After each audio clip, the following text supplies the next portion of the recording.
OK.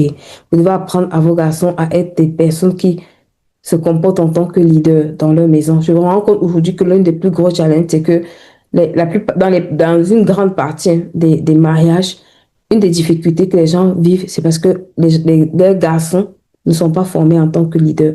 Le leader, ce n'est pas celui qui est devant et tout le monde applaudit. Ça, c'est en Afrique qu'on pense ça. C'est en Afrique qu'on voit ce genre de modèle, ou en tout cas en grande partie. Je ne vais pas être péjoratif dans mes propos. Ça laisse un sentiment de leadership à la maison que le papa, c'est celui qui rentre, il s'assoit, il mange. Un leader, c'est quelqu'un qui sert d'autres personnes.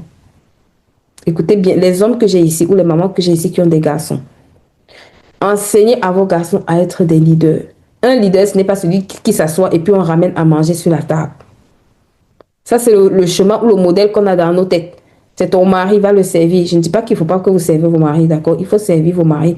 Mais je dis, ce n'est pas ça être un leader dans une maison. Ce n'est pas pour ça, en fait. Quand tu es leader, ça veut dire que tu as des responsabilités plus grandes.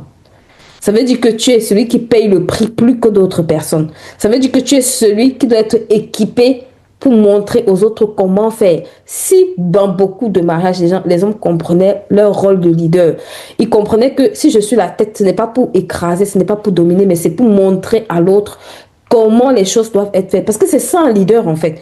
Un leader, c'est quelqu'un qui est là pour aider d'autres personnes.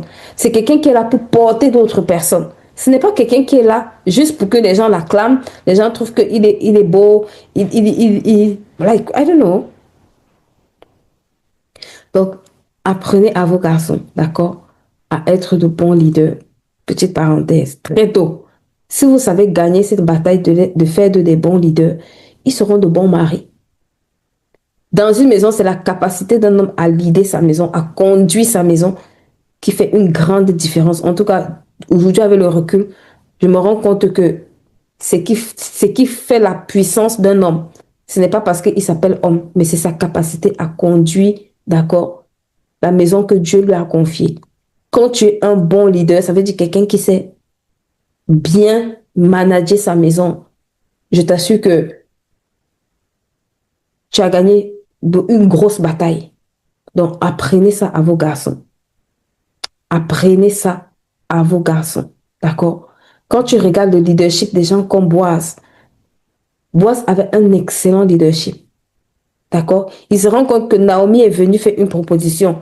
Il regarde, il protège Naomi. Il lui dit non, reste là jusqu'au matin. Le matin, il la renvoie chez elle avec un sac. Donc, c'est tellement de leçons de leadership.